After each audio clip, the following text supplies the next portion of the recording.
ነበርን። ረጅም ጊዜ አብረን ቆይተናል። ኦልሞስት ትዳር አልተፈራረምንም እንጂ የትዳር ቆይታ ነበር። አንድ ልጅ አፍርተናል። አንድ ልጅ አባት ነው ባይዘዋችን። ወንድ ሴት ልጅ።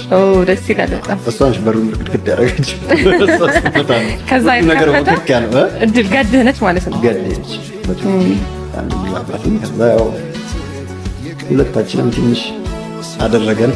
እኔም በሙያዬ እሷም በሙያዋ ትንሽ ቀና አለን። ያው አንዳንድ አለመግባባቶች ተፈጠሩ። ሁለታችንም ጋር ተፋታን። ወደ የመንገዳችን ተለያየን። ልጃችንን ተከየ ያደረግን። የብዙ ሰው ጥያቄ ነበር። አንድ ብር አሁን ነፍሴ የተጨነቀች አዎ አለኝ። አግብቷል አላገባም? ስታተስ ምንድን ነው? አላገባም። ፍቅረኛ አለ? ሲንግል ዳድ ነኝ። ሲንግል ዳድ በቃ